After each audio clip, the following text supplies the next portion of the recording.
And there we are. Welcome to the Nick and Joe show, folks. I'm Nick. He's Joseph. I'm in Sioux Lookout, and he isn't. He's down in the nation's capital. Although anytime he wants to come up and visit, we'll find a spot for him. That's what I understand. That's right. We Now, might not why do be they call it Sioux no, but Lookout? Is there like a lookout around there somewhere? actually there is. Okay. There's a mountain called Sioux Mountain, and that's where the lookout is. Okay, And that makes sense. historically, it's the site of a battle between the Sioux Indians and the whatever tribe was coming after them at the time, and they have found arrowheads and human bones and all that Nick, in and around the area. now, Nick, I'm going to ask you a very politically charged, controversial question because I know you won't want to touch it. So I'm going to sandbag you with this. Okay. All right. Whose unceded, unconquered, unsurrendered territory are you broadcasting from there anyway? My own. I own this piece of real estate, and I'm not apologizing to that for anybody. No, it's funny because when you have nothing, wasn't even beginning to think about talking about this, but just when you mentioned about this battle between two Indian nations, between two First Nations, right? So First Nation A and First Nation B, we'll call them, and so it's clear that all this virtue signaling about coming to you from, for instance, I was at the conservative leadership thing a couple of weeks ago, and even the Conservative Party is getting into this thing. It's just virtue signaling, of course. So when they get up there at the beginning of the thing, I think it was Deborah Gray, if I'm not mistaken, who started. She was she was a co-MC, and she started off by saying, we're want to acknowledge that we're doing this on unceded, unconquered Algonquin territory or whatever. And you know what I mean is that may be true as far as it goes, but the question is, who did the Algonquin take it from? Well, the first question that crosses my mind is who cares? Because you're talking history, 200-300 years old. I understand, but I guess what I'm saying is it's a thing right now, as you very well know. Yeah. And I guess what I'm doing is I'm pointing out the lack of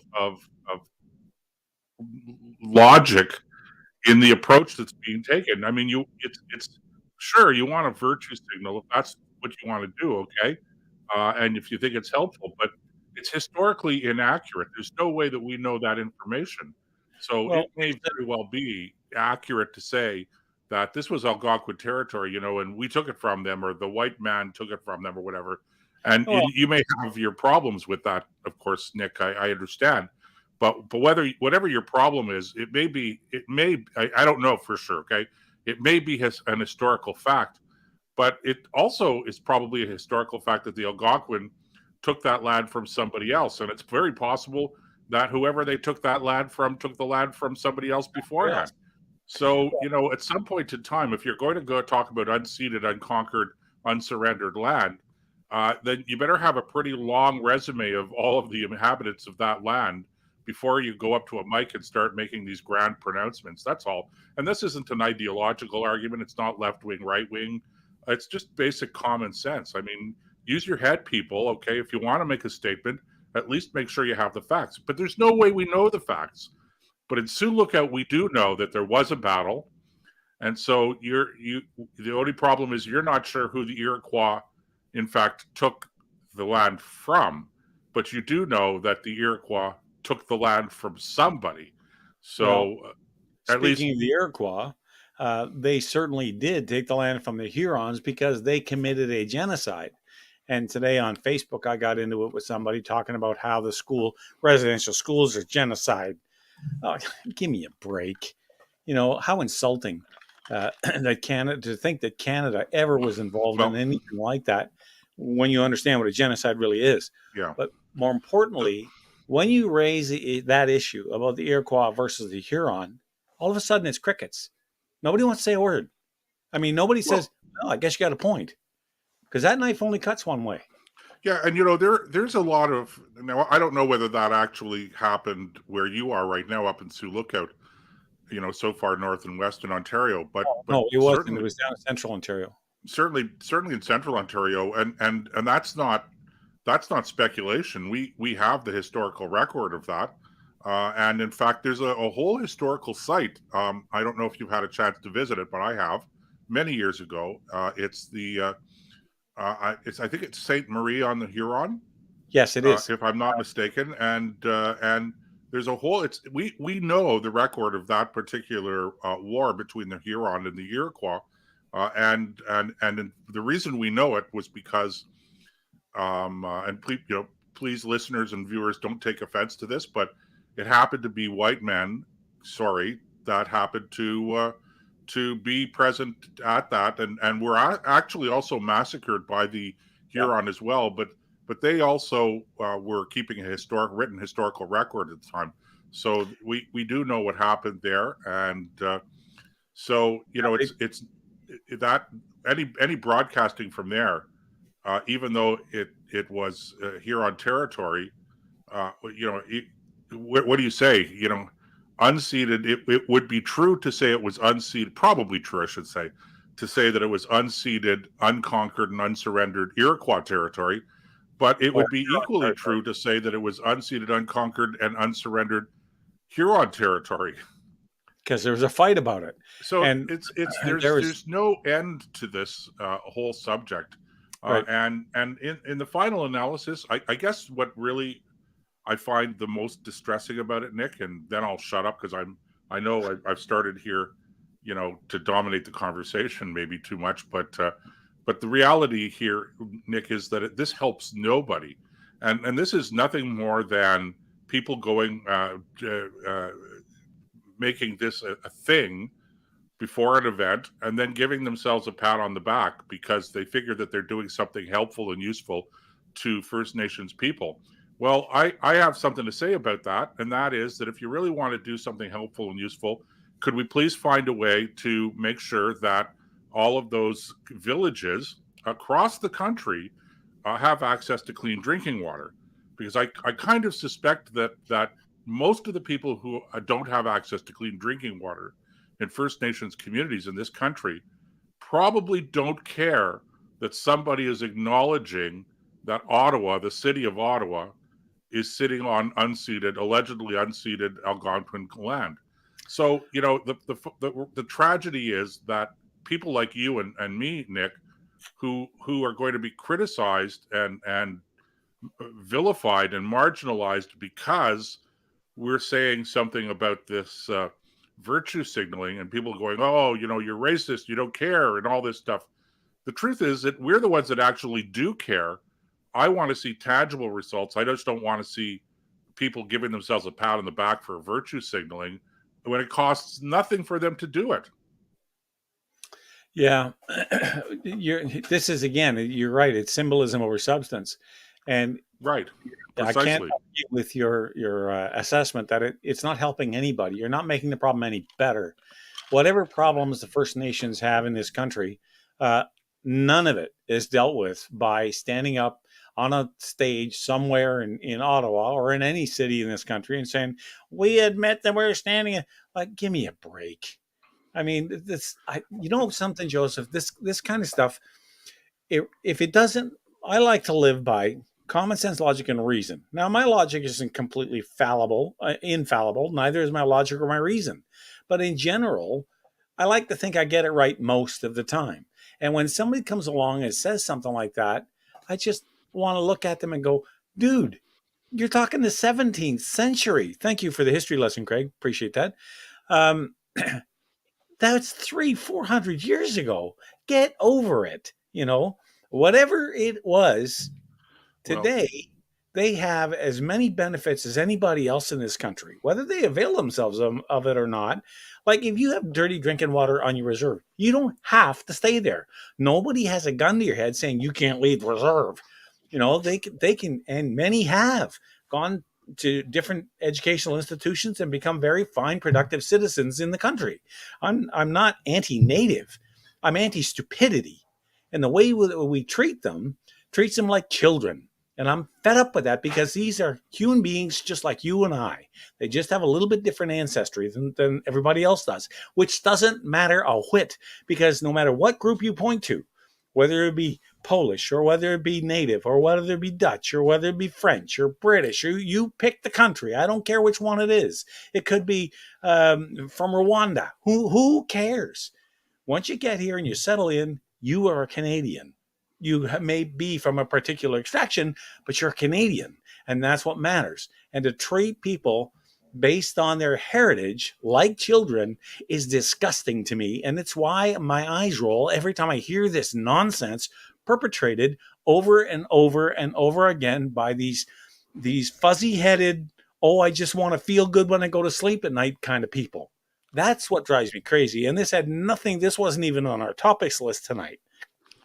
Well, this is part of our over fertile minds that we talk about all the time, Nick. But yeah, look, let me just stress two things in response to your monologue, Ranting? your ranting.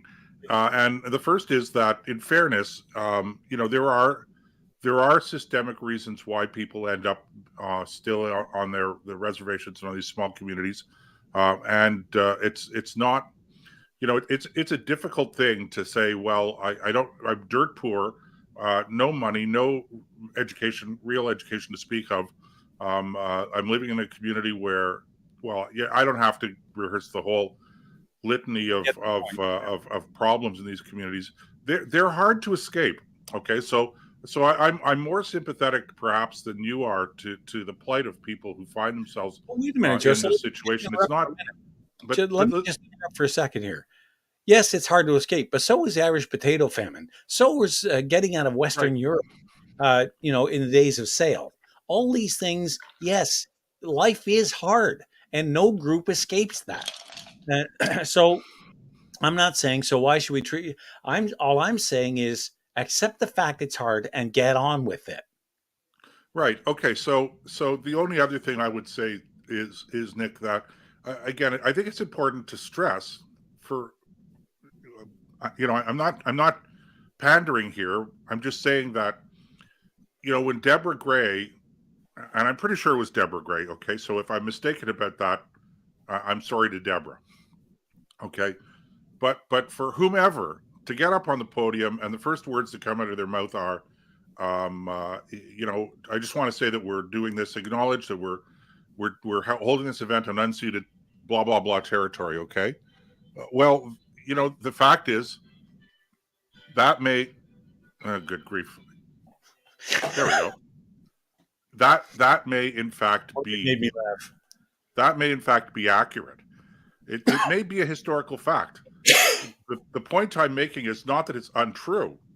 The point I'm making is twofold. First of all, in some cases, we don't really know whether it's true or not. Number one, and number two, it doesn't do anything. It's all about making the people who are listening or saying it feel better, and that's my chief objection to it. I would rather see tangible action with results and no fanfare or no publicity, rather than ignoring real tangible action that brings about real results, ignoring that, but giving yourself a pat on the back because you're making these grand announcements. Yeah, you know what, you're absolutely right on that, because again, we go back to that same old position. It doesn't help anything. If it's not helping, then what are you doing? Anyway, this was not a cow I expected to milk, but she is a bit of an agrarian analogy. But I think it's just plain frustrating because, where I live, we have a very large native population, and I see them. They're like anybody else. There's good ones, there's bad ones, there's mediocre ones. They're just people. And when I watch the way the government treats them, like little children, they're not little children. Yeah. These are adults. And stop. This is what I believe it was George W. Bush who coined the phrase, the soft bigotry of low expectations. That's a great phrase. I like that. Yeah, because that's exactly what it is. And yeah, we see that quite often. And there's a certain, the people that do this, that lead the charge, and we're speaking about First Nations in Canada now, but we could be speaking about disadvantaged groups in virtually any country in the world. Yeah. But the people who make a career out of fighting quote unquote racism on this level, okay, and they talk about this kind of stuff. That what they don't realize is that there's a certain element of arrogance in what they're doing, and it just doesn't help anybody. No, it So doesn't. I'm a very big believer in do your job, help your fellow human being, do it without fanfare, without public scrutiny, without looking for some sort of acknowledgement for what you're Yeah, doing. don't do it for That's yourself. what Do it. that's what private charity is about. And the final analysis, that's if you want the benefit, whether you're talking about in terms of your own character, or if you're a religious person and you want to accumulate some sort of merit in heaven, okay, it's through private charity. It's not through convincing the government to do things, because the government does good things, okay, but government is so inherently inefficient and problematic that it's just as apt to screw things up in the long run, if not in the short term, and in the end you end up causing more harm than anything else.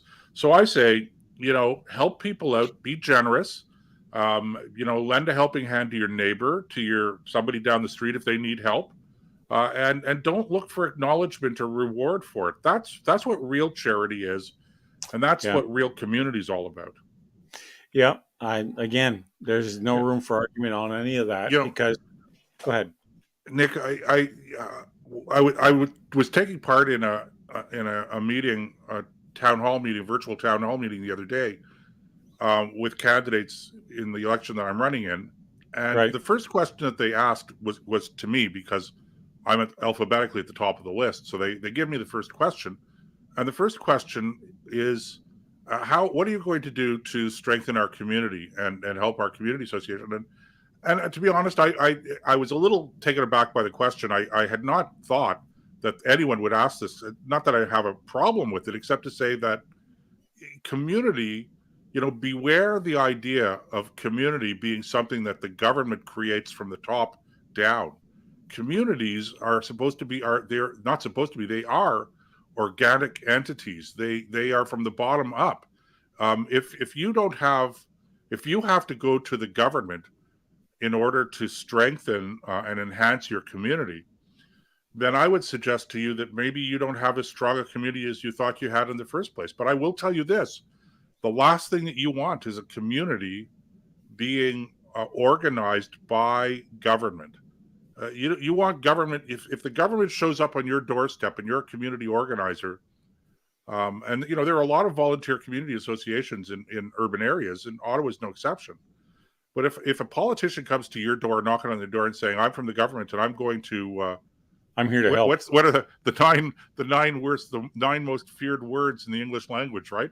I'm from the government. I'm from the government, and I'm here to help you. Or That's right. Something like that. hello, I'm from the government. I'm here to help you. That's right. There's a lot of wisdom in that. Well, yeah. Look who said it. But but I again I agree with you, and I think that in order to help communities, regardless of where they are, the first thing that has to be realized is the people in those communities are their best resources. I mean, I just recently, within the last week or so, joined the Lions Club. It's a great organization. I think a lot of people should join. And, they do a lot of great work in the community. A lot of it they don't get credit for. A lot of it they don't look for credit for.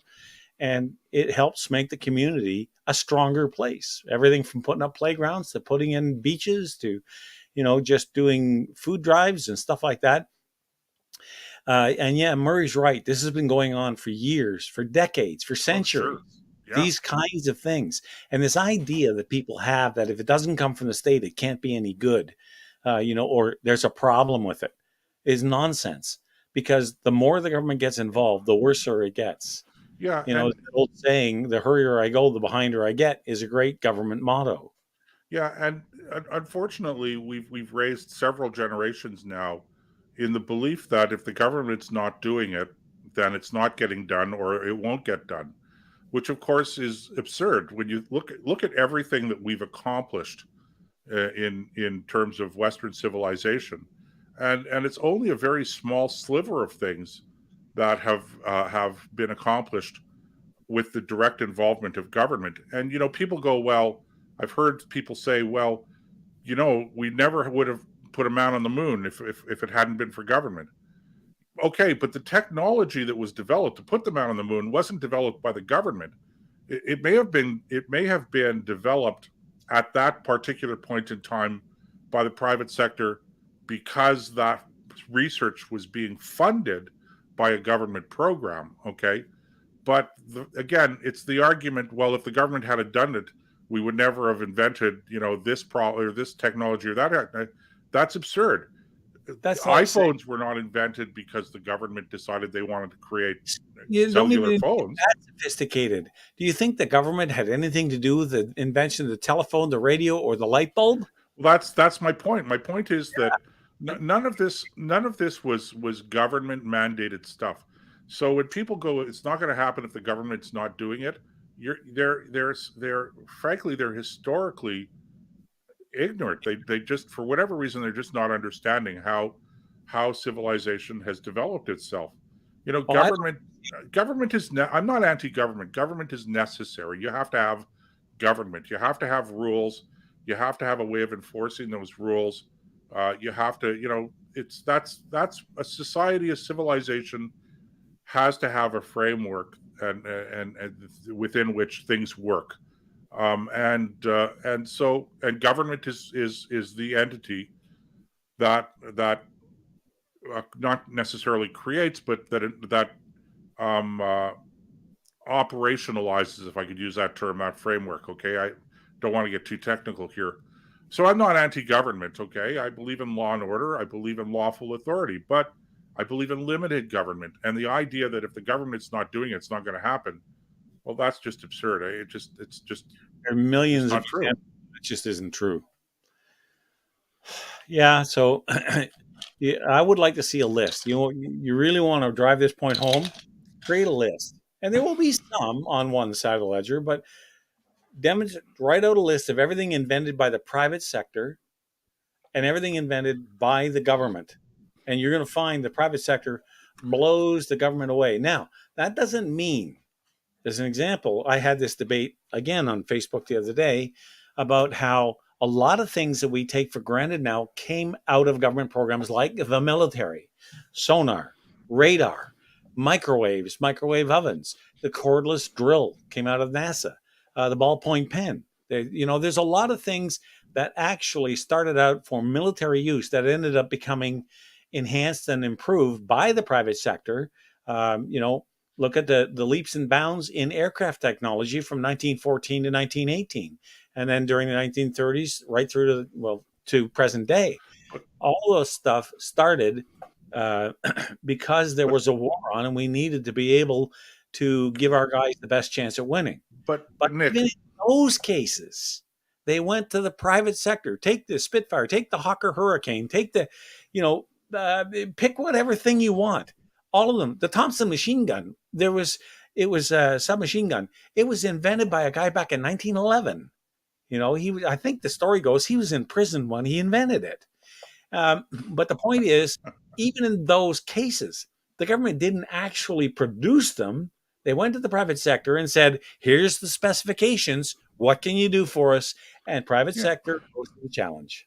Yeah, and I, your example of microwaves and radar and sonar and things like that. Okay, the context of their invention at that particular point in time was for their military use. Right. Granted, but let's not make the mistake of assuming that if there hadn't been a war on and if there hadn't been a need that was driving that invention at that point in time, specifically for the purpose that it was invented, that it wouldn't have been invented at all. The fact is that radar is a tremendous invention when it comes to safety. It revolutionized safety and what have you on the sea, in the air, okay, etc. And so the point I'm making is that there was a need for it anyway, and some enterprising person or organization or group would have invented it anyway. So it's important to understand that just because the government in a particular time and at a particular place in a particular context was the instigator, or the catalyst for certain inventions and the advancement of technology, doesn't mean that without the government's involvement, it never would have been invented. Yeah, good point. That's a logical fallacy that too many people fall into. And I will go now.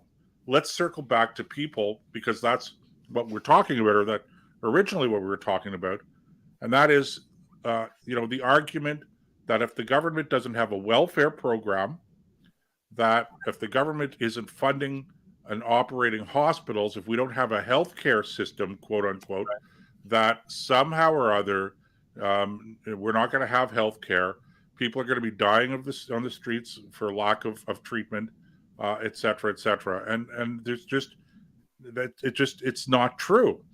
Yeah. But unfortunately, we've raised these multiple generations now of people who truly believe it, and it's virtually impossible to break through that ideological framework, that fear, that the real fear that exists amongst people of actually being self-reliant.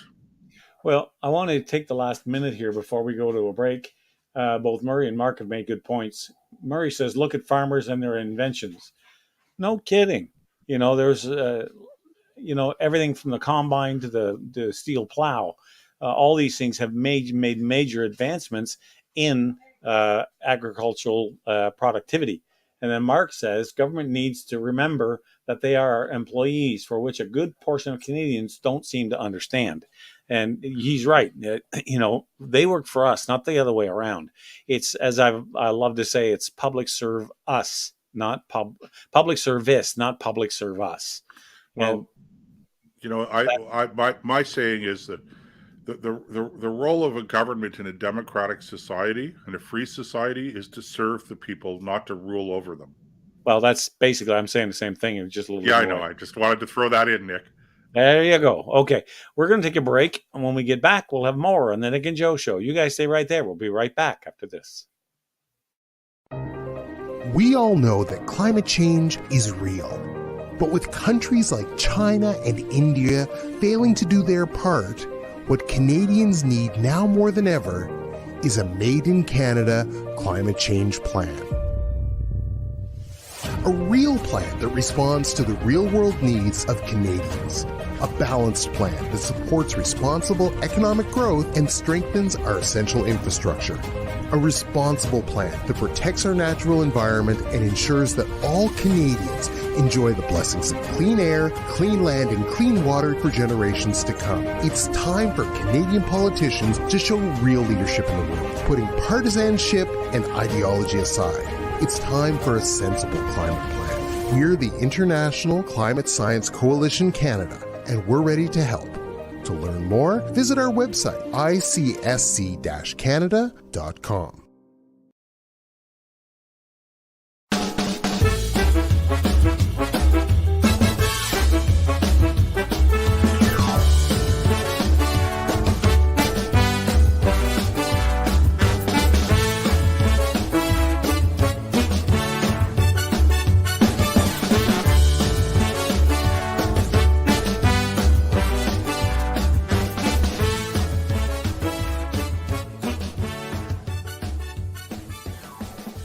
Now, answering the call with Nick Vandergraat.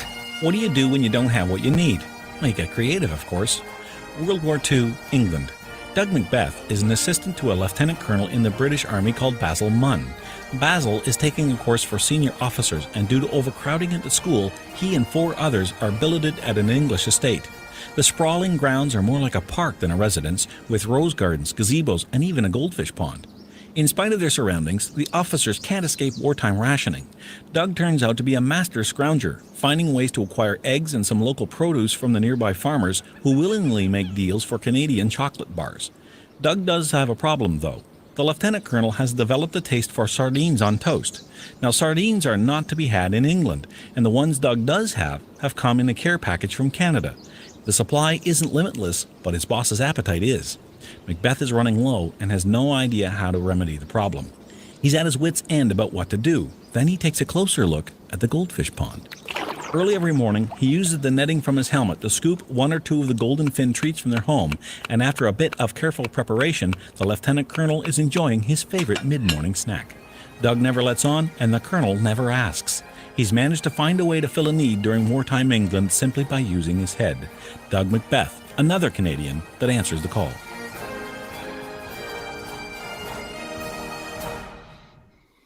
That is one of my favorite episodes. Yes. Man, I can military ingenuity. You got it. Where you can't use sardines, use goldfish. And well, you know, goldfish, Nick, I'm pretty sure you know this, but goldfish, of course, you know, people think of goldfish as these little microscopic, almost fishies in these little goldfish jars or whatever you want to call them, bowls. But put a goldfish into open water. Okay, yeah, they become a real problem. They grow. They don't grow to 2 feet or anything like that, but they'll grow to 10 a couple inches, of pounds maybe at as much least. as 12 inches. So yep, they get big. I remember I was once some colleagues of mine and myself decided we wanted to do some in between tour scuba diving, and so we suited up one night to do some night diving practice and stuff like that, and headed over to a local whatever where they excavate. What do they call it? Excavated quarry. Yeah. A quarry old quarry that had been abandoned and flooded with water, and there were a few of these things around, of course. So we jumped in and turned on the old flashlights and stuff like that, and we're shocked because the place was flooded with goldfish, monster goldfish, man. I've never seen anything like that. And then when I came out, I said, and of course they're the most curious things in the world. They come right up to you, and they're bumping on your face mask and all this stuff. They're not they don't bite, but they're not afraid at all. Maybe of sudden movements, right? Yeah. And I said, "What's up with these fish? And what are they?" The guy said, "They're goldfish. Somebody had come in here once and had dumped some goldfish in there, and they just bred like crazy over the years, and that was it." There you go. So if you want a meal of goldfish, you know where to go. But that's my goldfish story. That's right. Now there is it. Woodenhead says, "I used to listen to answer the call all the time on that radio station." I had to find that. That's what made me laugh in the middle of. Hey, that which reminds me. Have you heard that Evan Solomon is leaving? I did. Yeah. Yeah. Thank you very much, Canadian taxpayers, for nurturing that Canadian career. Off he goes to the States, and of course, by the way, sorry, Evan. Okay, I hate to do this where you can't answer. Okay. But what the heck, okay? You're known for it too, so there you go. This guy, okay, pounding away on Canadian identity, Canadian content, the importance of all of this stuff.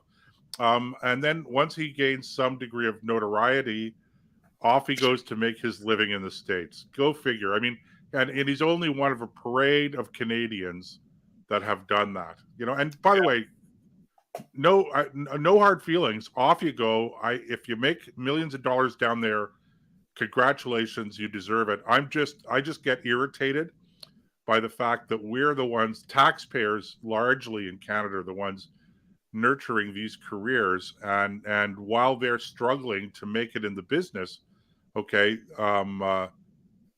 they're always harping on the fact that people like me and you, Nick, are asking the troublesome question, why are we paying for this again? And of course, their answer is because we have to foster Canadian content and Canadian talent. Without this, this is a perfect example of what we were talking about in the last segment. That this is, if the government isn't fostering Canadian talent, it won't be out there. Okay. So, we fostered that. Thank you very much, Evan. When you make your first couple of $1 million down there in the United States, could you send some of that back to us, please? Specifically, Joseph and I. Yeah, I'll take a partial reimbursement of the portion of taxes that I paid to your nurturing your career and your talent. Well, anyway, you know what? Good. Congratulations. I'm not sure what he's doing down there, but Evan, he's a talented guy, and I wish him the best. Yeah, and you know what? I'll be curious to see what they replace him with. So that'll be interesting. Anyway, there was one more just quick little anecdote. Should I put in a good word for you, Nick?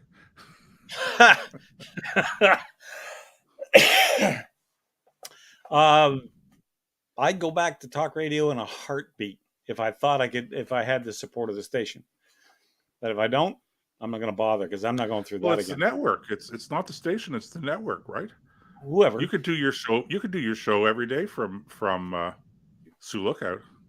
I could, and John could continue to produce it. Oh, it's hot. Oh, you don't need radio. Yeah, you're right. We can do it online, just kind of like we're doing now. Anyway, one quick. When we get into some more serious topics, but one more quick anecdote about a story about not about Answer the Call, but fits into that category. There were two doctors, Canadian doctors in Holland during World War II, and the Germans, as they retreated during the Battle of the Scheldt, they were taking anything with wheels. And they took the doctor's car, and he used to ride a bicycle, and then they took that, and he used to have to walk about 10 or 12 minutes a day on it when he was doing his rounds to see his patient. So the Canadians, when they got to his town, said, well, this is wrong. And they knew that the Americans had way too much of everything, so they went and stole a Jeep. They brought the Jeep back, ran it through a Canadian body shop, put Canadian numbers on it, and donated it to the doctor. And he used that right up until 1962 to see his patients with. Now, these two guys, I can't remember their names, but came back from Holland after the war. Once the war was over, they came back, and they are responsible for building the Wakefield Hospital, not far from where you're sitting right now. The Wakefield Hospital. Yep. Another example of the private sector. That's absolutely right. Looking after healthcare. Because Wakefield, if anyone knows Wakefield, okay, Wakefield is not large enough where the government would have wasted money, alleged quote unquote wasted money, building a hospital. No way. What's the population of Wakefield? I have no idea. 2,000, 3,000 people, if that. That makes it smaller than Sioux Lookout. Sioux Lookout's 5,500. It could very well be. Wakefield is not a big town.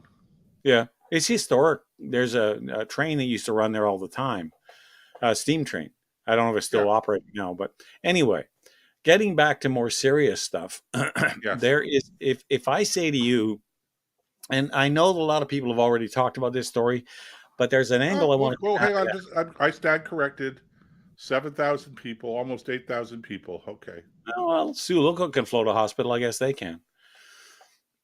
Yeah, but don't look to the government to do it. The government won't do it. In fact, the government will block it. Yeah, probably. I'm not surprised to hear that. You can't set up a private MRI machine, so why would they let you do that with a hospital? But if I were to say to you the word prosthetic, what's the first thing that comes to mind? Well, I feel like it's a trick question. No. Prosthetic, of course, from my perspective, the thing that first comes to mind are artificial limbs or artificial body parts. Let me put it a little bit more generally. Yes. Well, in this particular case, when I say prosthetics, I'm referring, of course, to that shop teacher with the prosthetics that he wears. I'm trying to remember it's a family-friendly show. The protruding prosthetics. Very. Like these things, it's absurd how big they are. And a lot of people were down on this guy for doing this. But giving this some thought, what if, let me float this, what if this guy was actually, because he was very anti this stuff until recently. And then all of a sudden, he shows up wearing this massive set of prosthetics. And the idea has been floated that what he was doing was trolling the school board, hoping they would fire him for being so absurd. And then he could take them to court to undermine and go after them about this particular program. Well, it backfired because the people on the school board went, "Yeah, way to go, sister." And now he's kind of stuck, and he's probably getting it from both ends. So I just thought that was, because if you think about it, yeah, that's the prosthetic, absolutely. So, and it's just the whole thing is absurd. Because this is how shallow you think women are, that the only thing that matters. Go ahead. Can I just point out, okay, that I understand this is a two-dimensional picture, and therefore the perspective might be a little bit off, but I would say he's getting dangerously close to that saw. You know what? Why do you think the guard's there? Yeah, you got a good point. But think about this. Where are the feminists on this? I mean, you want to reduce womanhood or, feminism down to something as shallow and meaningless as the physical attributes of your body? Really? That's what this is about? Because they have not said a word. And it's typical. Whenever it doesn't suit their agenda, they don't talk about it. So this guy, I think, has got caught. He's been hoisted on his own petard. He was too clever by half. Because what would stop somebody, and again, I'm going to be gentle with my wording here, but let's say a female teacher walks in with a massive male prosthetic, if you get my point. How could they say no to that? Oh my! Well, first of all, it would be an imitation male orchid. So, I think that would be a whole different category altogether. Now you're laughing. I know you saw something there on the message board that I missed. Murray said, "But he won't sync with that floating device." But Murray, you don't know. But Murray, the problem, of course, is that Murray doesn't know what the material that was used in that prosthetic actually was. Well, for the sake of his back, I hope it's helium. Let's just. Oh my God! No, that's. Oh, Nick, that's definitely not helium. Okay, but. And you know something? Yeah, now, hang on just a second. Have you noticed that he's wearing a mask, but he's not covering his nose? I was just going to make the same point. That's why I think one of the reasons why I think he's a troll. He doesn't believe in this, or he'd have that thing up over his nose. Oh, my goodness gracious. Anyway, I don't know, Nick. I was going to say I don't want to touch this one with a 10-foot pole, but then I thought to myself, I would need a 10-foot pole to even get close. Either that or a 4-foot pole and have to run backwards a lot. Oh, my goodness gracious. Oh, my God. We're laughing at it, but it really is sad. Okay, listen, serious question, okay? You're going to try laughing here, but okay, see, that's got to be a safety violation right there, guys. Okay, but he's going to. Okay, but the serious question is, okay, where do you get it? Where do you buy something like that size? I mean, that's not natural. Okay, like that's just not natural. So, I mean, he must have made them himself. How? I don't know. Do you have a mold for that?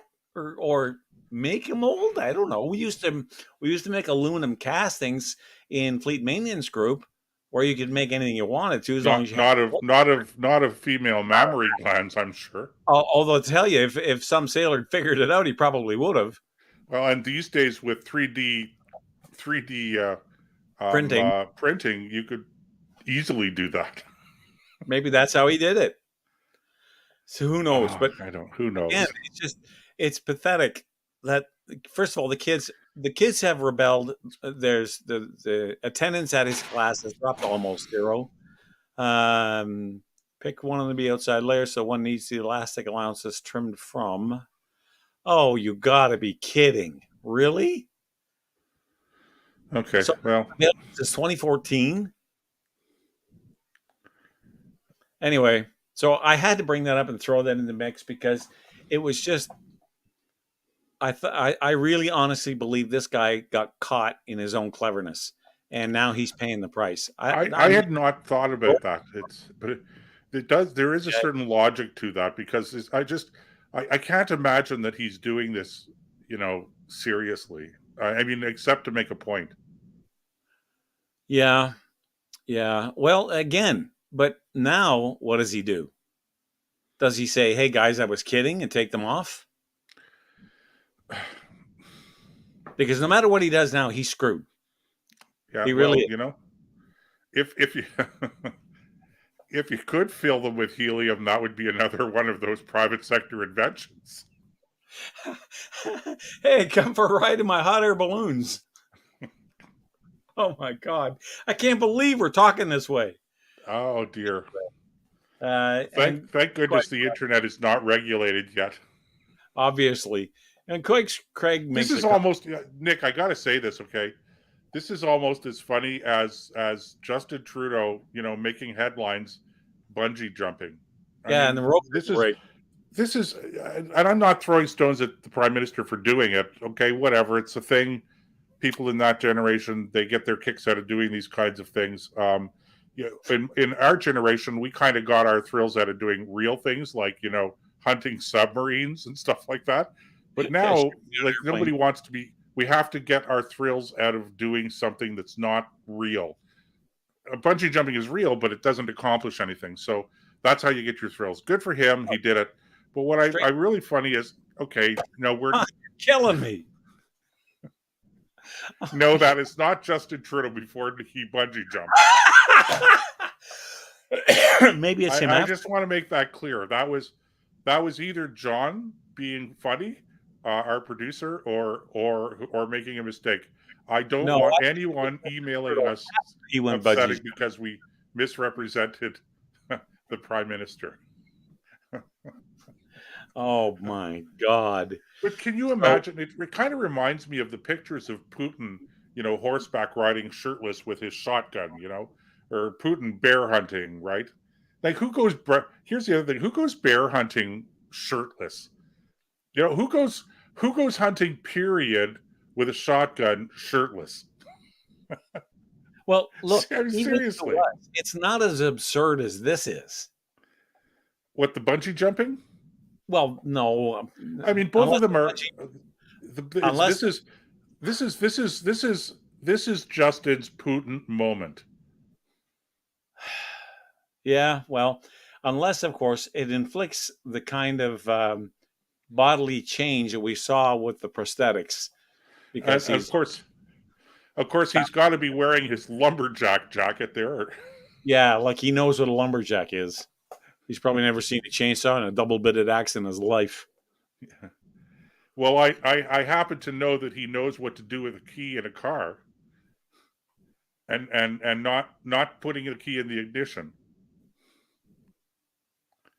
But that's a story. That's a story I'll have to tell you offline. Are you telling me he keyed a car? That's a story I'm going to have to tell you offline. All right, fine. I'll wait. I'll wait till. Sorry, I apologize to our listeners for having given them that scintillating little tidbit of information. But we have to, for legal reasons, we have to leave it there. Now, Chrissy made a good point earlier, and I think I know what the answer is. She said, "How does somebody sleep with those?" And because they're prosthetics, he probably takes them off because they're certainly not welded on. And no, I don't think. Well, who knows? Maybe I take that back. She said, pretty sure OHIP did not pay for that. I don't Don't. know if that's true I or not. wouldn't bet on that. If I That's was a what betting man, I wouldn't bet on it. that's listen, they'll pay for a lot of stuff they shouldn't be paying for. So who knows? Maybe they did. That assumes, of course, that they aren't just shoulder straps holding these things on and a belt around his waist. Yeah, which they probably are. Yeah, And I think so. he probably has one of those back support belts too. He better, because if they're full of water, that's a lot of weight. Just think, 10 pounds to the gallon. There's about 50 gallons there. Figure it out. I got to tell you, you got to be careful when you turn around with no pirouetting there. Fast. That poor kid in the back. If you start a pirouette with those, you may not be able to stop. I was going to say, he'd become like keep going, right? The Tasmanian Devil from Looney Tunes. Oh dear! My God, this is way too much fun. And yes, down in the States, Fox is having a ball with this. I watched Gutfeld talk about it, and he couldn't stop laughing. He thought it was the funniest thing he'd ever seen. The most absurd story. He says, if it happens up there, we report it down here. And then he went into the story. Oh man, it's back, weak mind. I want to say that I'm speechless, but clearly, given the fact that we've spent 15 minutes on this, we're not really speechless. Oh, trust me, there's so many threads here. Like Kirk, he's referring back to the time when we were in the Navy. Imagine him trying to slip up or down the fire escape hatch in the main cave, or on watch in the Mark 69 room. Mark 69 was that the fire? No, that was the Mark 48 radar. But that was in the fire control room, that was a mighty small space. You couldn't put him in there. And in the CCR, oh God, no, he'd have you on every frequency on the planet. But given the changes that we're undergoing now with our military, Nick, they would probably recruit him in a heartbeat and order some sort of modification to the spaces on board the ship in order to accommodate him. Would look like? You'd have to have it shaped like a pear. Like, oh my God, how are you going to seal that? Hey, well, he wouldn't. The other thing is he wouldn't be able to sleep in a regular rack. He'd have to have a cabin to himself. Well, they could put him in the motor workboat. All kinds of fun. There's just way too much fun with this. Now, it's Gunnar Room, Delex 26 Annapolis. That's what they called it on Annapolis. At DDH 265 was Annapolis. I was on that thing for 2 years. I spent most of my time on Saguenay, but I didn't know that. Thanks, Kirk. A little bit of naval trivia that most of you will have no idea what he's talking about, but I do. Joseph does too. Anyway, I'm just looking at the clock here, seeing how much more time we got to fill, because it's too late now to start another topic. Well, you know what? I just thought of something. What? If they put air bladders in there, they could use them as a channel marker. Just lay him on his back and put a port and starboard light on each one. Actually, now that we're talking about the Navy, and we're talking about this fellow and the Navy at the same time, it's raising the question: what exactly did that what's her name do in Portugal that they decided to remove her from HMCS Kingston? You see, you're not reading the headlines, Nick. I didn't see that story. Yeah. There was some female officer on Kingston that was removed temporarily pending an investigation for inappropriate sexual conduct alleged in Lisbon. Most of that would have been covered up in our day, at least from the female point of view. Well, there wouldn't have been a female on board the ship in our day. Well, when I was in the Naval Reserve for 2 years, they were just coming on board. They were just starting. Yeah. It's been a big mistake, but they'll never admit it, and they're never going to change it. So we're stuck with it. Well, all I could say is if you the way to get people to admit it was a mistake is to go gung ho in that direction until it becomes just absurd. So I say that the recruiting office should be reaching out to this fellow teacher. You know what they could use him for? You remember Oscar? Come on, Oscar was, for those who don't know any better, Oscar was the name of the mannequin we used to throw over the side to practice man overboard drills, and everybody hated Oscar. They'd walk by and they'd kick him and they'd just beat on him, and he was a stuffed dummy. But you could use him for that. He'd float like a cork. No problem spotting that one. Everyone would jump in after him. Well, I don't know. I just stand there and watch. I'm not jumping in cold water.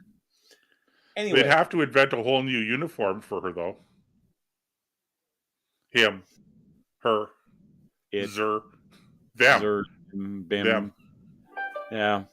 I don't know what that would look like. I don't know. Oh, dear. I don't know either, Nick. It's too much.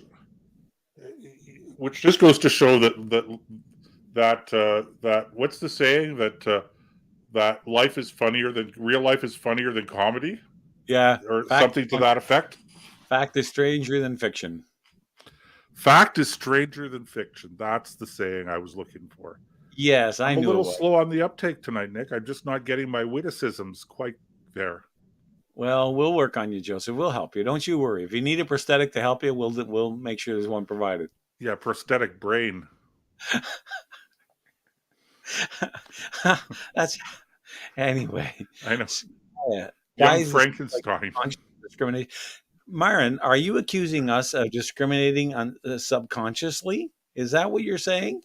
We would never do that because we wouldn't be aware of it. Well, first of all, I don't think we're discriminating against anyone. Okay, like everybody's welcome on this show. So that's the only discriminatory power that we actually have. So but just let me just say this. I just want to make it clear, okay? There is nothing subconscious about what we're doing right now. We're perfectly conscious, perfectly intentional. Okay, no unintentional slip-ups on this one. Okay, one more quick point, then we're going to go to the top of the hour break. There are no interviews of any kind of this guy, which strikes me as odd. I couldn't find any, and I know other media outlets who were looking couldn't find any either. And you would think that if this really was a cause, this individual will be all over trying to tell their side of the story. And there's not a word. Anyway, good luck tomorrow night, Greg.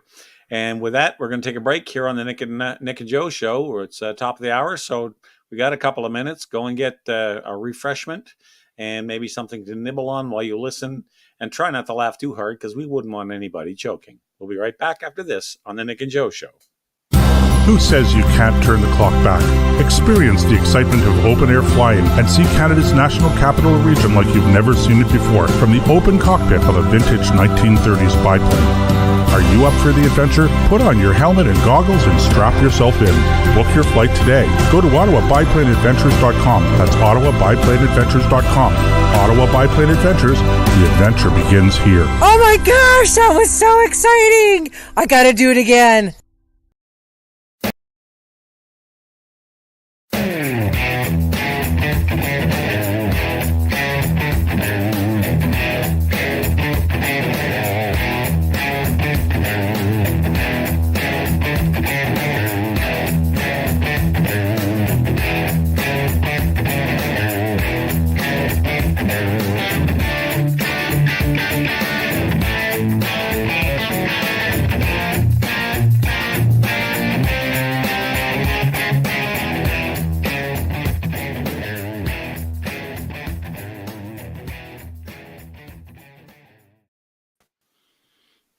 All right, welcome back. I hope you were able to grab something to sit on and something to chew on while you listen to Joseph and I banter back and forth.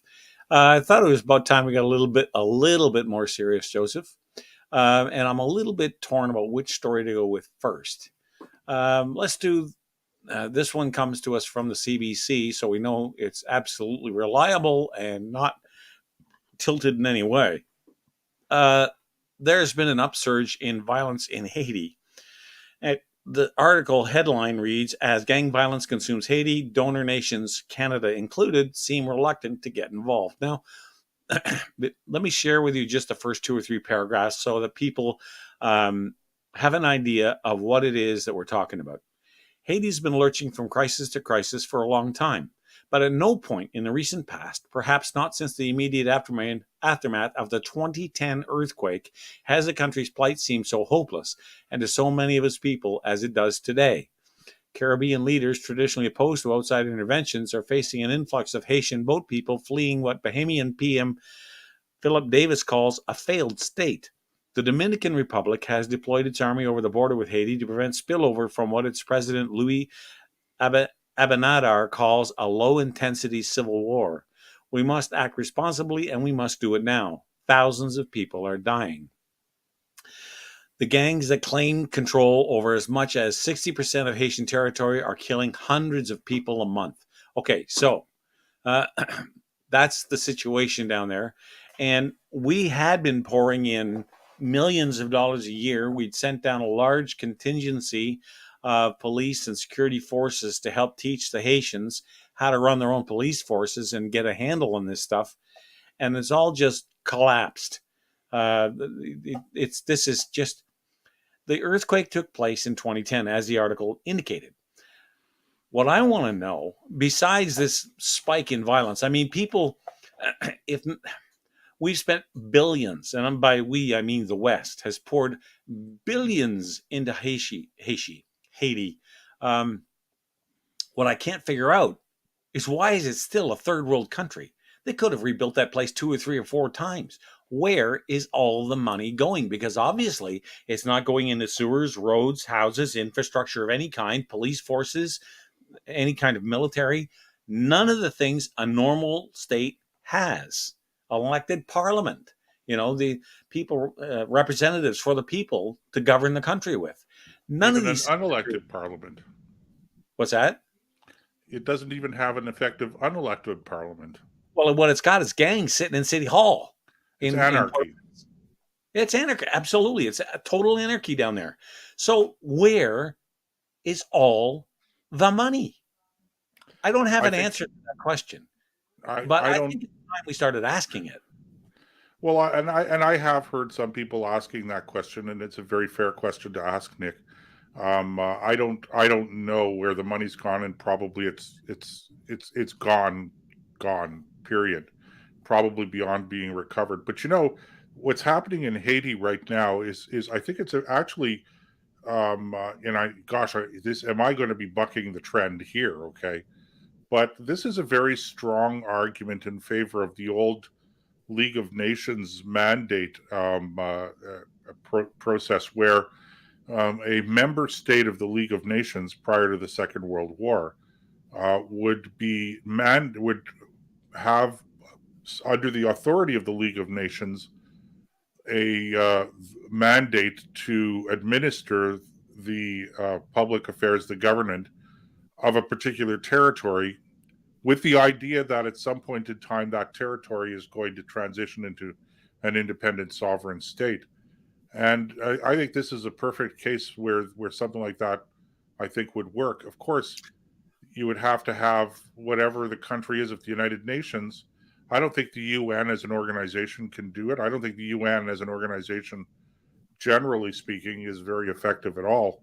So, but if the UN was to say to a country like, well, let's say France or Great Britain or even Canada for that matter, the United States, we would like you to take over administration of this of Haiti, for instance, which would mean possibly sending in the army to restore order, right? Setting up a government, setting up a civil administration,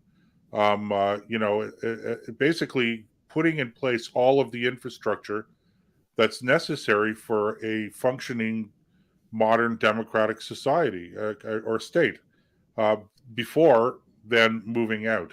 And of course the bill for this, not the manpower, but the bill for this would be paid by the United Nations. So I think that there is a potential solution there if there was the political will to do it. But unfortunately, the UN, our friends at the UN, are either obsessed about Israel and the Palestinians, or they're obsessed about climate change, and that's where all of the money's going right now. Well, the UN's been there since 2010, and they were one of the original groups on the ground, Right, and is and they just have totally been ineffective. effective. I mean, they had sexual assault scandals. They had open, some of the camps where some of the troops from different countries were staying had open sewers, and they were worried about typhoid fever coming from the sewage and things like that. It was a disaster all the way around. This is another reason why I think the UN needs to go.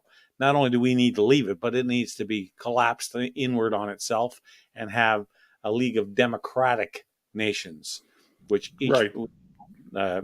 That promote democracy instead of this authoritarianism, one world government kind of mentality they have.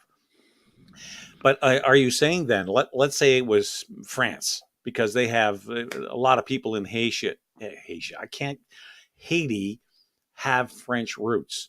I Right. believe French colony for a long time. And It was. It's the island was divided between France and Spain, and yeah, the section that became Haiti was French. are you saying then that in order to restore order, that sending in the French military to clean out the gangs, so to speak, if I could use that kind of language, and secure the safety for the people, so that they can walk the streets without having to worry about being murdered, going to get a few things to eat, establishing a power grid. And again, I come back to this question of where did all that money go? Because they should have had this in spades, but you're right, it's probably well beyond recovering by now. But is that what you're suggesting? Well, I think it's probably too much to say it's a suggestion, but let's just call it an idea. Is that that at some point in time, like this is Haiti is a basket case that's not going to solve itself. That's Okay, true. it's not going to come all of a sudden miraculously. Things are going to settle down, and it's going to.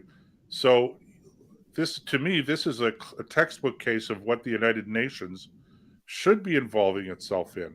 Right. The United Nations should be, but not directly as the United Nations, rather than because the United Nations, it's an interesting idea, okay, but what they try to do is they're trying to do so many different things that really they're not set up to do. It's not a functional organization.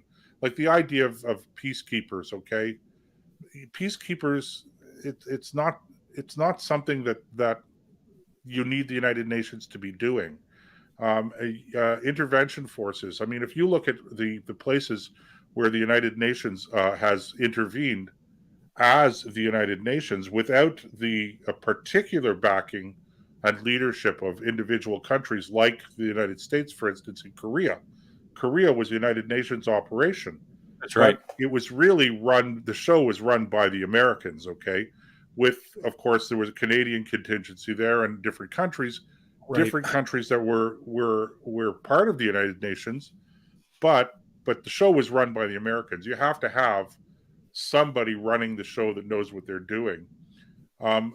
Contrast Korea with Rwanda, okay, where the United Nations was in charge, and as a consequence of that, we had the Rwandan genocide that nobody was able to intervene to stop or to mitigate. Right. I look at the fighting in the Balkans. After the collapse of communism in Eastern Europe and the breakup of Yugoslavia, and the United Nations was involved there and it was just a basket case until frankly NATO as a force which has an integrated command structure to start with got involved and basically imposed a settlement there. That's essentially what they did. And of course Canadians played a central role in that, if you recall. Just think Major General Louis Mackenzie. Right. You're basically saying, I'm not going to the United Nations for approval. I already have my rules of engagement, and I've got a good head on my shoulders, and I'm leading a good group of soldiers. And push me around, and I'll push back, and take a swing at me, and I'll take a swing back at you. Only my swing will connect. That's right. Our boys and it did. And so we imposed a settlement there, and the same thing I think goes for Haiti. I think that there are plenty of examples of what doesn't work when you have the United Nations trying to do things as the UN, and you have individual nation states that are actually fulfilling what could be a UN mandate. Okay, say UN authorizes this mandate, and then have a country or two or three countries with a unified command structure go in, reestablish law and order and security, and then form a government and rebuild that country. And it may take 10 years, it may take 20 years, it may take 50 years.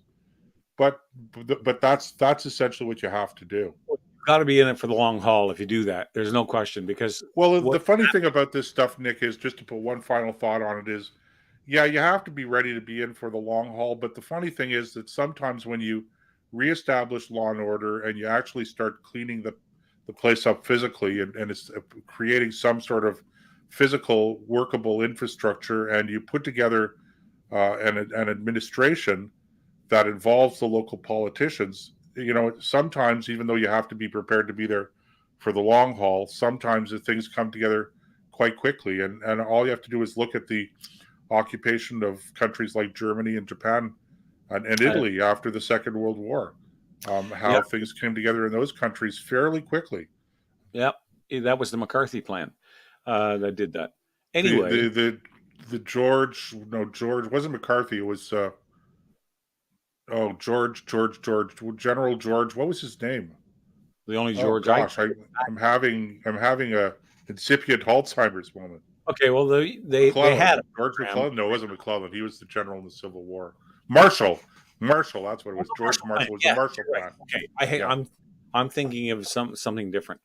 Yeah. Anyway, I'm going to switch gears at the moment, and there's another topic I want to get into so that we have time to do the other one, and that is, I want to hold the NDP's feet to the fire.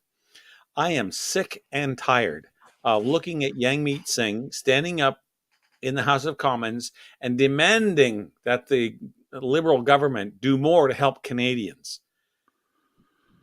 For some reason, he's made a deal with the devil. On one hand, who wouldn't want to support the Canadian population, but his methods, first of all, higher taxes, all this stuff, are ruinous. And on top of that, he's the one responsible for keeping the most corrupt government in Canadian history in power, in spite of what he's talking about. And it's about time somebody confronted him and said, when are you going to help the Conservatives bring this government to an end? Because without you, it's over. And I would love to see a reporter ask that question. Right. Well, first, I think we have to just spell out, for the sake of clarity, for our international listeners and viewers, that the NDP stands for the New Democratic Party, which in Canada is the Federal Socialist Party. And Jagmeet Singh is the leader of that party. And you're quite right, Nick. They, to me, it's so bizarre to see the leader of the NDP rising in Parliament criticizing the Liberal government for allegedly not doing enough to help Canadians, when it's the NDP that's propping up the Liberal government as part of an unofficial coalition. And so to me, this doesn't compute. But, I guess in the education system that Jagmeet Singh came up in, it does. Well, that boy needs to be re-educated because what he's spouting now, first of all, they just passed a new tax law that raises the carbon tax. There's a bunch of other tax increases too. Payroll taxes, CPP benefits, and all that sort of thing all went up. But the main one was they're raising, they're tripling the carbon tax. Right. Like, you want to help people and you make energy more expensive because it's not just gasoline. It's electricity. It's anything that we use to move our society or heat our homes. And you want to make that 3 times more expensive? Really? How is that going to help anybody? Well, the carbon tax won't make the price of these 3 times more than it is. It's just the tax will be 3 times more, that particular section of the tax. Again, just to be clear, but the point you're making is well taken, and it's absolutely true. And here's the thing: when you want affordable housing, when you want people are struggling with inflation, they're having difficulty making ends meet, and to a very large degree, okay, that's because the government is basically government policies that drive prices up, and the two things that are directly responsible in many cases are overregulation and taxes. That's right. And so it to me, it doesn't make any kind of sense to say we're going to help Canadians who are struggling with inflation by raising their taxes, because all that does is you raise their taxes. It makes things more difficult on them financially, and then you have to start some sort of a program where you're finding a way to return that tax money to the people that you confiscated it from. And in the middle, you're not returning 100% of it because you have to pay the middleman for having taken the money, then put together the program and administer whatever the program is. So to me, it just doesn't make sense. It's kind of like the argument of the carbon tax altogether. Okay, there are lots of arguments against the carbon tax, but to me, one of the easiest ones for people to grasp is the argument that we're going to charge a carbon tax, but then we're going to reimburse with a rebate people who are paying that carbon tax who can't afford to pay it. And I'm going, okay, so you're taxing Canadians, then you're giving them the tax money back, and somehow or other, this is supposed to be discouraging them from using carbon fuel or whatever. So if you raise the price of gasoline at the pump, okay, and in order to discourage me from using my car, and then you give me back that money, how are you ahead? To me, it's as though nobody thinks carefully about what they're actually doing and what the consequences are, or whether or not it actually is logical in government. And we throw stones at government, we point the finger at government. The reality is that this is endemic in our society these days. Just all I have to do is go back to my 200% of UV rays. Yeah, that's right. I'm not going to do that tonight, but it's like no. 100% plus 100% equals 100%. That's right. No, it doesn't. It's 200%. I go, okay, I don't know. No. The scary thing is that you've got a university education. You can tell because you can't add. Woodenhead makes a good point. It's just socialized wealth redistribution. Now, I had a conversation, again, because I can't keep my mouth shut on Facebook, with somebody who has no problem. Like, they just brought into force a tax on luxury items like cars, airplanes, boats, yachts, things like that. And I had a gentleman walk into the store the other day, and he was explaining to us, he bought a Dodge Viper. Now, the man is very well off. He's a construction guy here in Sioux Lookout, knows exactly what he's doing. He earned his money the hard way. He's not afraid to grab his shovel, even though he's the boss, and help get the job done. Very likable guy. And he was saying, I bought the Viper because I like him. I wanted one. And I think I've earned it, through all that hard work. He's in his 70s, so it's not like he's 21, spending money he doesn't have. He said, but the The luxury tax alone was $9,000 on that car.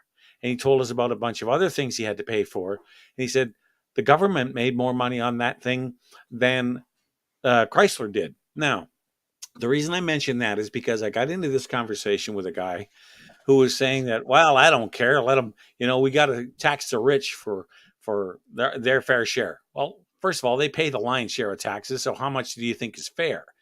And I had to break it down for him. I said, look, let's assume for a minute you've got a multimillionaire and he goes out and he buys a 50-foot luxury yacht.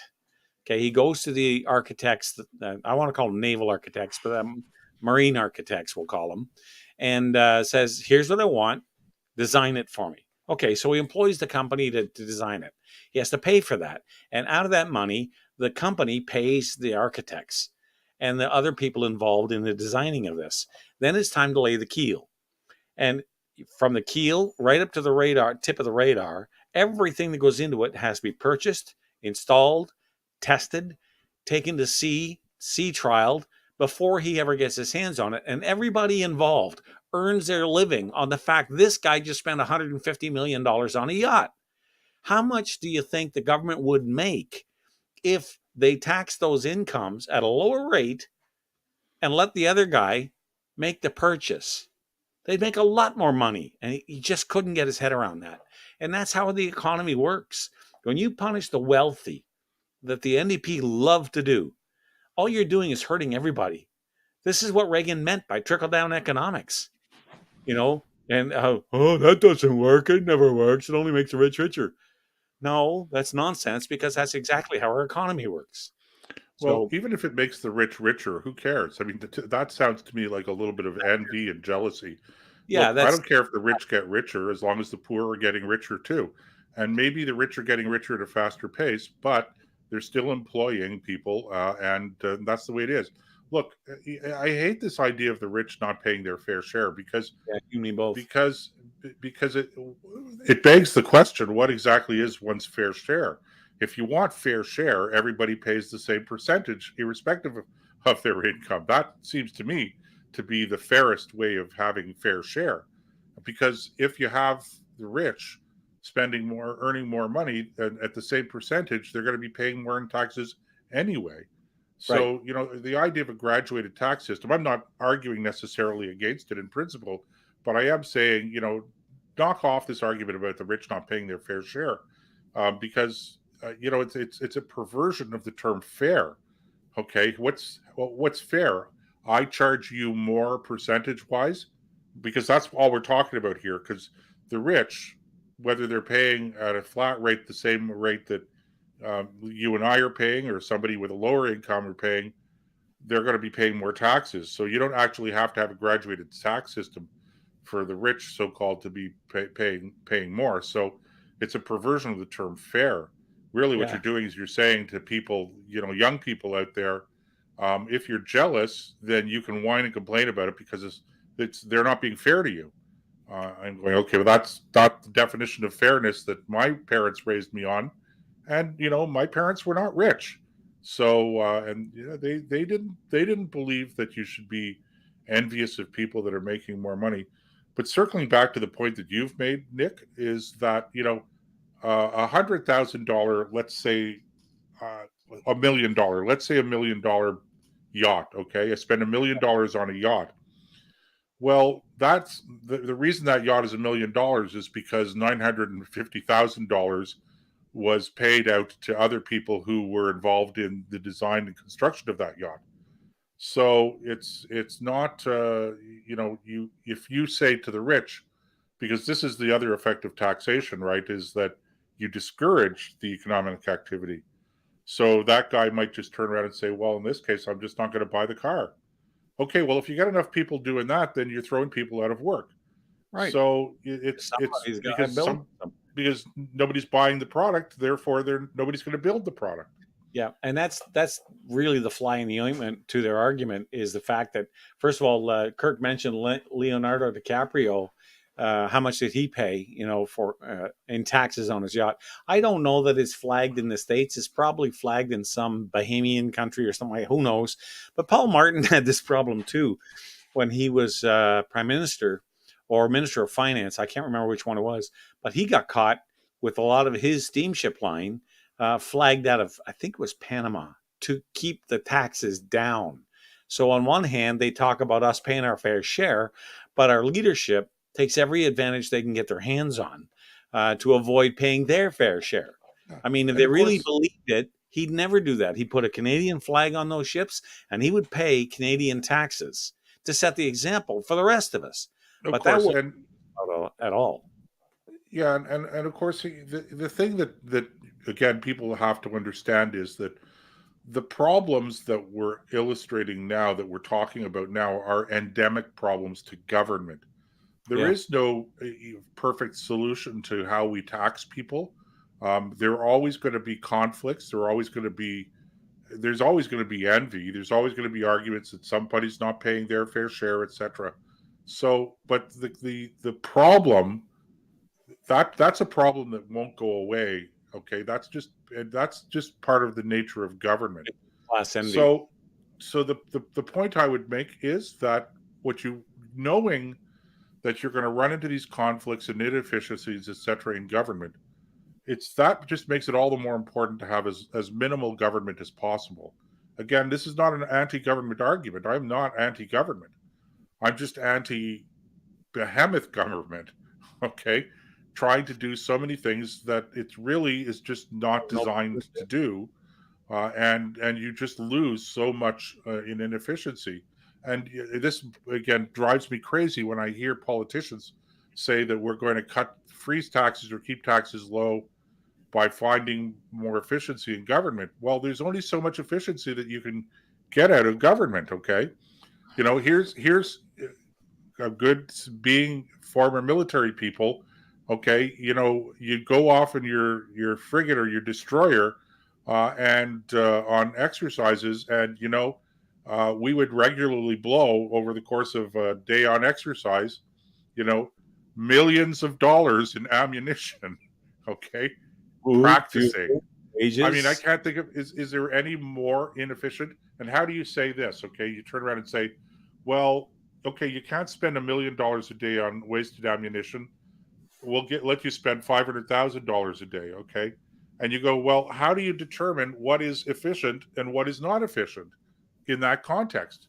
So the point I'm making is that that's an example in the military, but you can take that example and you can apply it right across the board when you talk about government. There is an inherent inefficiency to government, and so that's an argument. It's not an anti-government argument. We believe in government, and belief in government means having to accept that there are inefficiencies in government, and you're not going to be able to clean them all up. You do your best, but you're not going to be able to. So you accept that government is inefficient. So the key then for saving money is not better government, it's less government. Less government is better government. Yep. It's like you just make do with what you have. My dad used to say, if you can't afford it, you didn't need it anyway. And there's a lot of truth in that. And I think that in this case, getting rid of excess superfluous departments and spending, and all the, like, take the carbon credit rebate. How much does it cost to administrate that? Never mind how much does it cost cost the taxpayer, but you got to pay to have all that administrated. All right, we're going to take a break because it's the bottom of the hour. We got the last half hour straight ahead. Stay with us. We'll be right back with more on the Nick and Joe Show. We all know that climate change is real. But with countries like China and India failing to do their part, what Canadians need now more than ever is a Made in Canada climate change plan. A real plan that responds to the real-world needs of Canadians. A balanced plan that supports responsible economic growth and strengthens our essential infrastructure. A responsible plan that protects our natural environment and ensures that all Canadians enjoy the blessings of clean air, clean land, and clean water for generations to come. It's time for Canadian politicians to show real leadership in the world, putting partisanship and ideology aside. It's time for a sensible climate plan. We're the International Climate Science Coalition Canada, and we're ready to help. To learn more, visit our website, icsc-canada.com.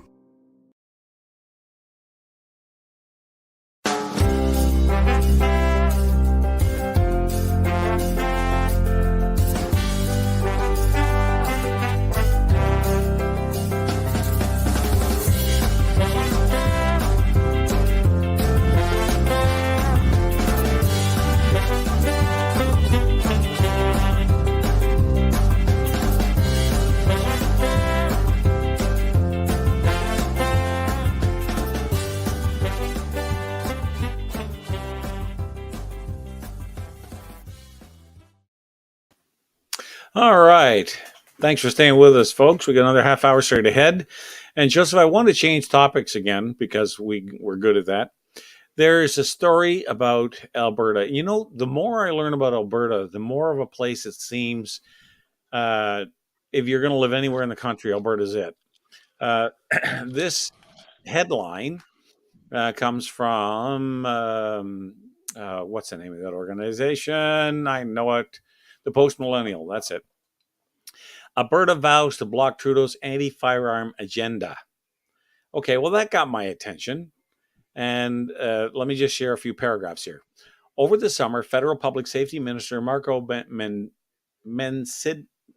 God, I'm butchering his name, Mendicino, sent a letter to Alberta Justice Minister Tyler Shandro asking for the province's help in carrying out the Trudeau's Liberal gun buyback program set to take effect in the coming months.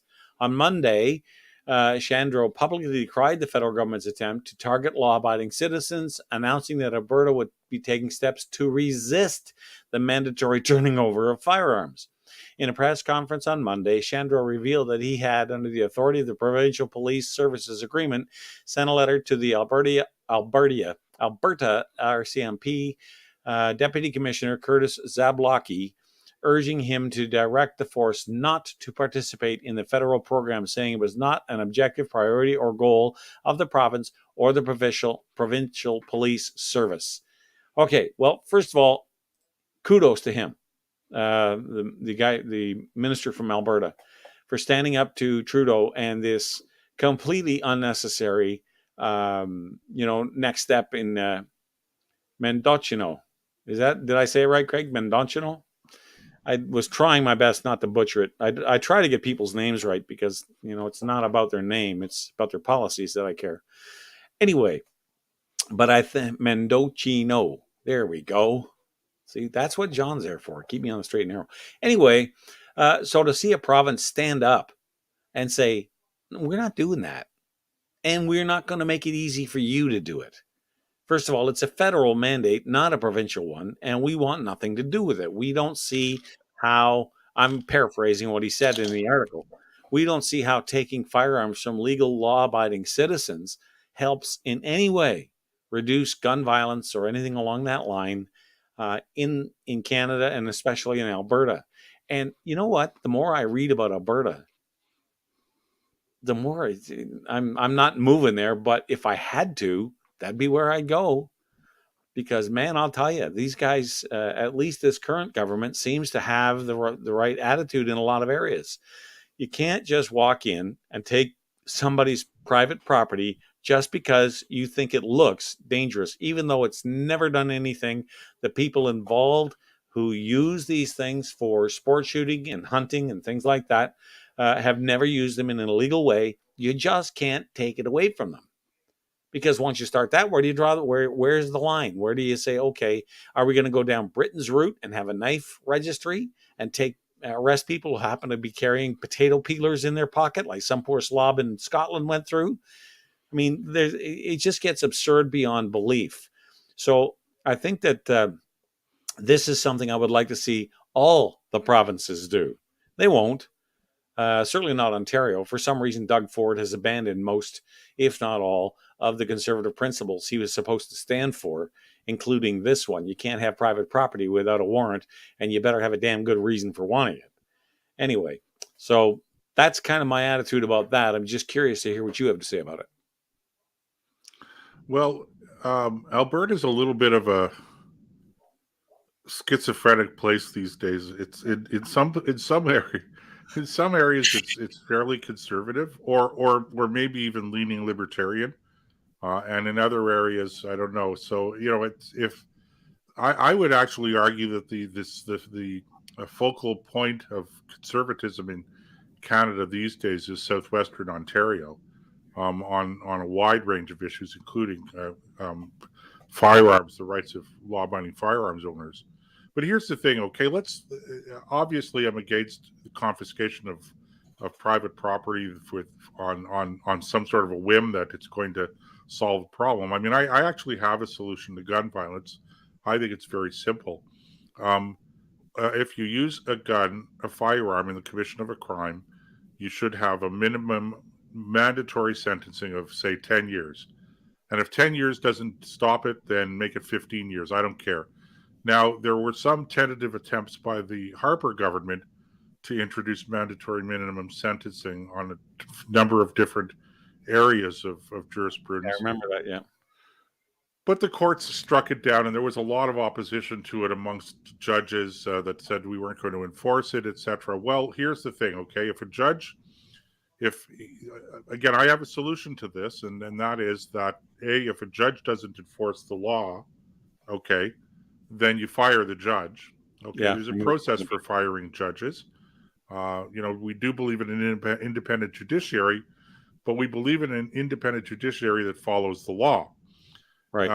And number one. And number two, if the courts strike down the law, well, then just invoke the notwithstanding clause, section 33 of the Charter of Rights and Freedoms, and overrule that court decision. Remembering that it's not anti-democratic to do that because it's the elected legislature, and there's a 5-year sunset period for any notwithstanding clause override of a court decision. The legislature has to revisit the question after 5 years and renew that exemption. So Quebec does it all the time. Which Quebec does all the time. And I figure that if Quebec can do it to protect language, the French language, then, the Ontario government or the federal government can do it to protect the lives of its citizens.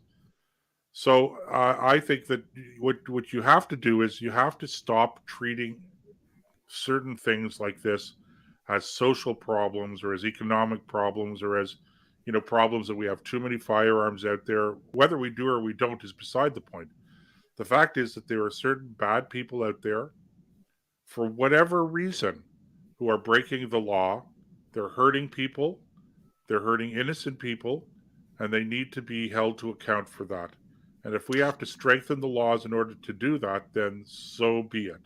And, I got a great example of this. For a number of years, soccer hooliganism was a very big problem in the United Kingdom.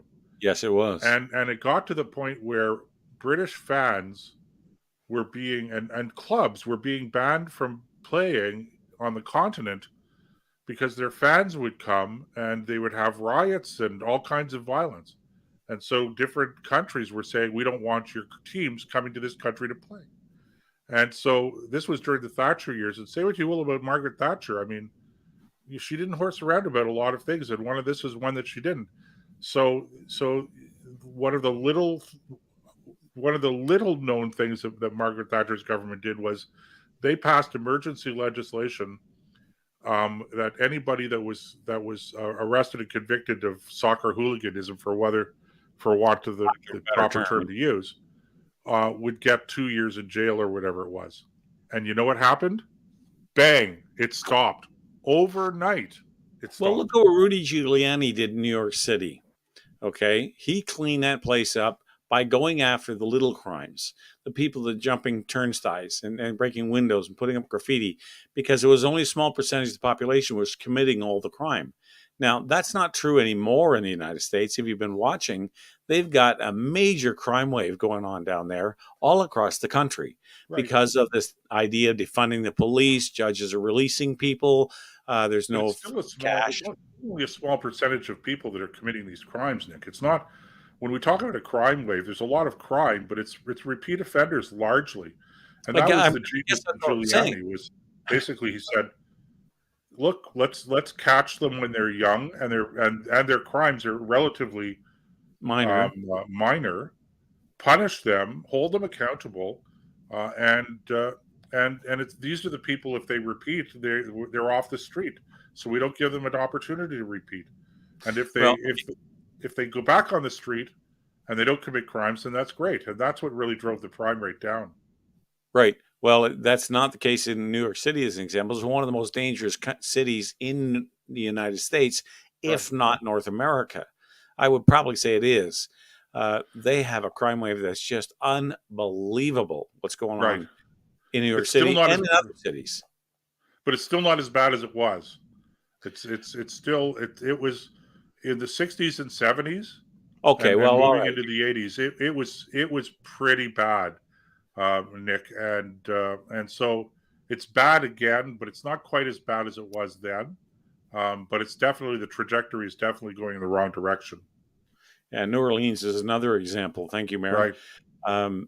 All these, and again, it's all because you've got a whole bunch of people who, think that, well, if we just hug them, as Lowell would call them, they're hug-a-thugs, and just, turn them loose, pat them on the back. We understand you come from a difficult background like the rest of us didn't, or millions of other people didn't.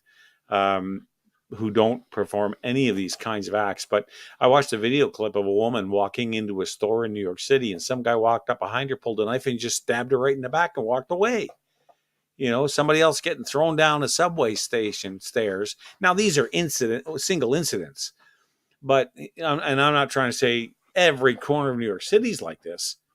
But, man, I'm telling you, it's just... But it doesn't have to. Why should it have to get as bad as it was in the 60s, 70s, and 80s in order to start cleaning it up?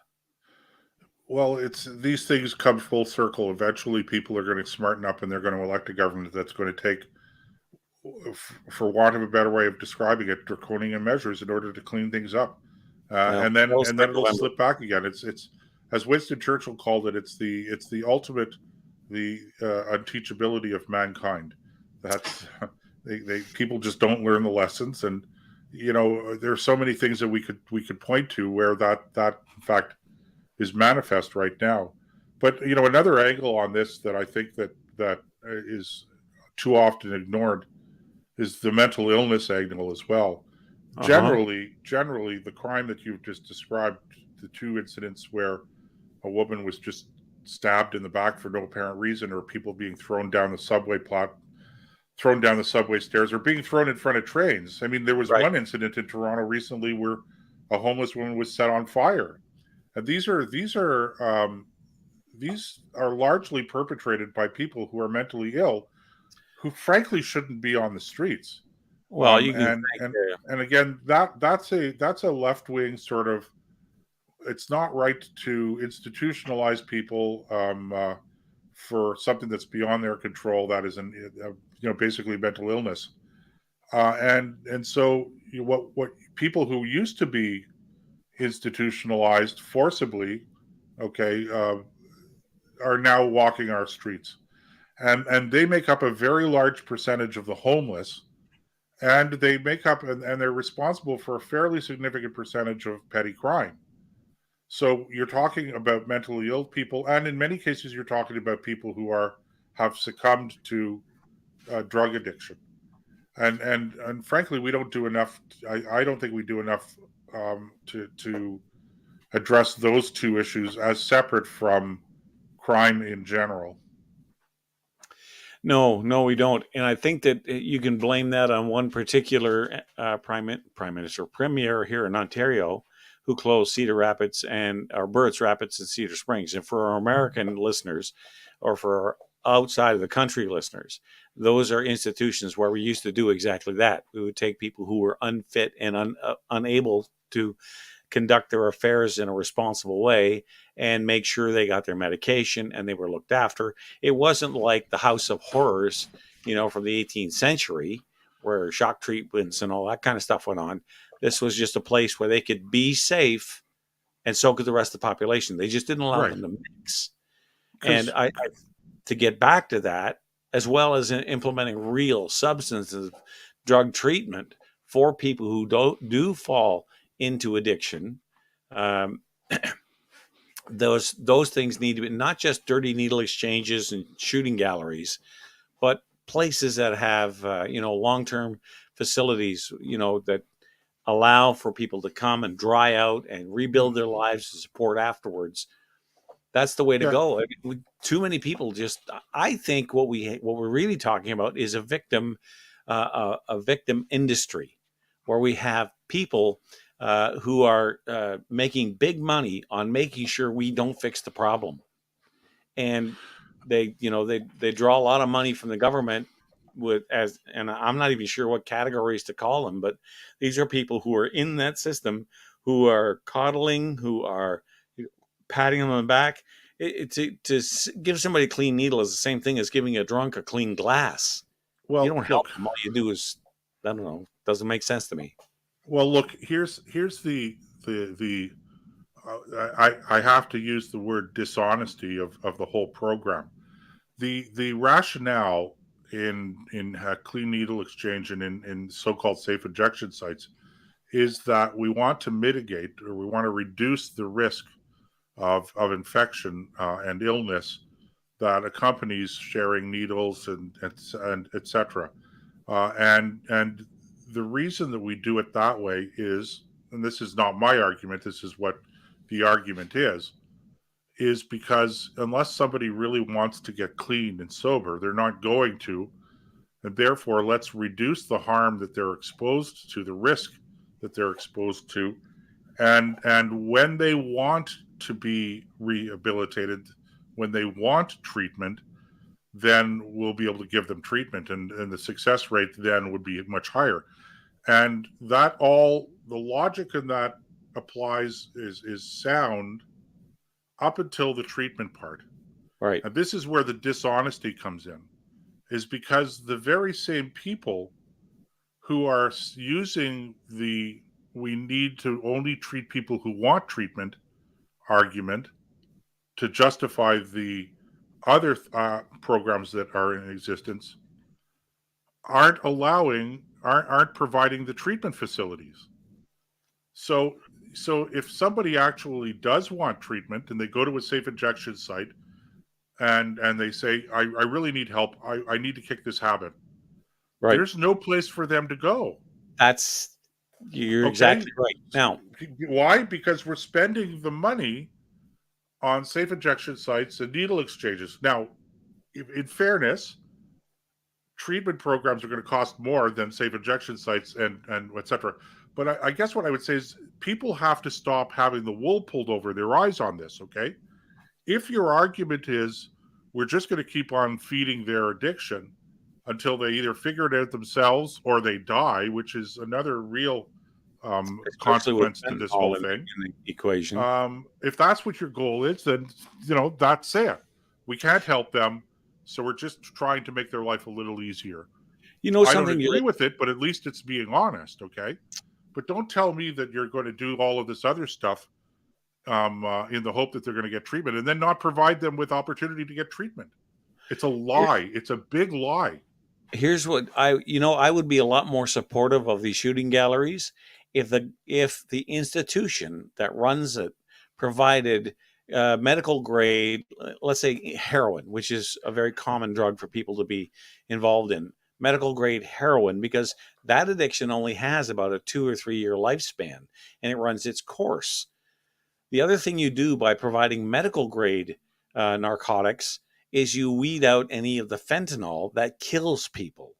Like, if you think that the fentanyl problem is just south of the border, then I got news, and I don't mean you, I'm talking about the royal you here, then I got news for you. If they're shipping, that is some of the worst poison there is. And they lose thousands, I forget what the number is, about 3,000 people a month to fentanyl poisoning in the States. Okay, well, and if you take the 10% number that, we're 10% of their population, that's about 300 here in Canada. So how many lives have to be lost before we begin to take this seriously? So if that was the case, and it's not, but if that was the case, I would be more supportive of it. as long as there is money going into treatment centers to be able to, when they run their course or as they're going through it, they can be channeled off and given the help they really need. Not a clean glass, not a clean needle, but the kind of help that a heroin addict or a cocaine addict or a crack addict need so they can get their lives back. Well, you've caught me with ice in my mouth. Oh, well.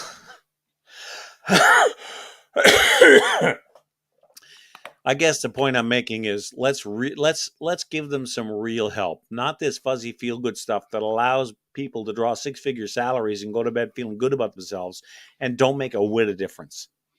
That's really.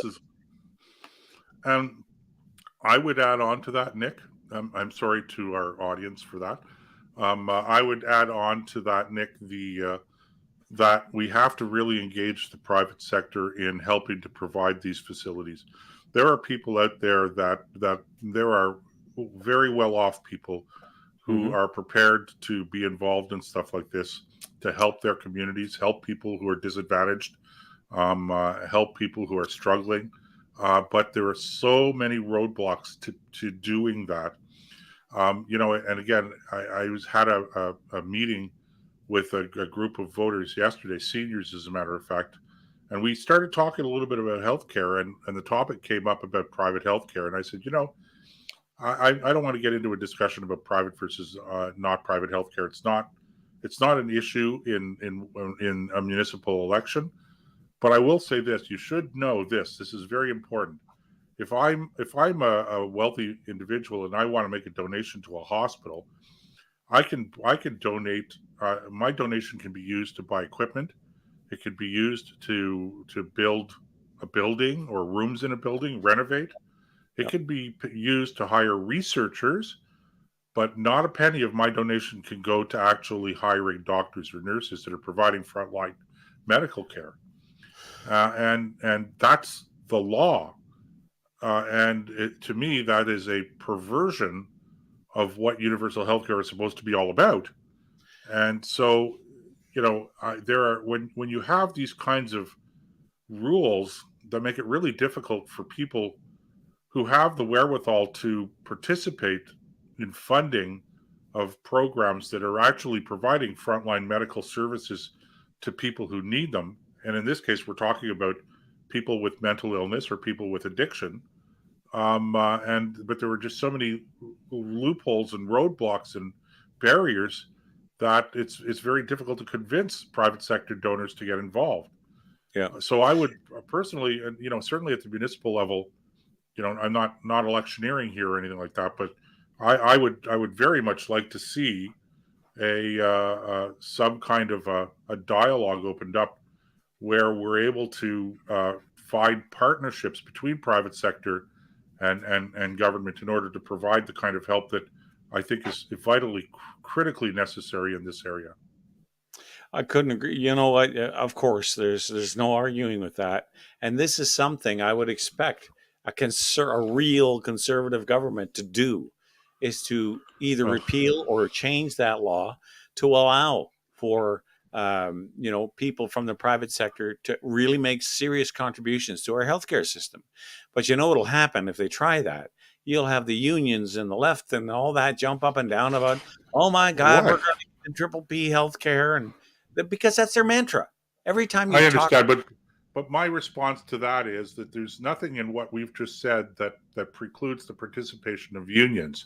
I'm not questioning that. It would be for sure a question that would be on the table. Right. But in principle, if we have private sector donations funding frontline medical care, that doesn't automatically mean that that the unions that we're not hiring union staff in order to provide that care. From that point of view, there's a term for that in formal logic. It's called a false dichotomy. Yes. Now, from that point of view, you would think the unions would support this, because if you have people putting money into the system for salaries for doctors and nurses, the number of doctors and nurses and in general healthcare workers would go up. And if they can talk them into becoming members of the union, so do the dues the union gets paid. It's like self-defeating on its face. You don't like the idea of private medicine. We're not really talking about that. We're just allowing the private sector to participate and help More make effectively. more effectively. So what are you babbling about? You're going to get more members in your union if we do this. How is that Quite bad possibly. from your Quite perspective? possibly.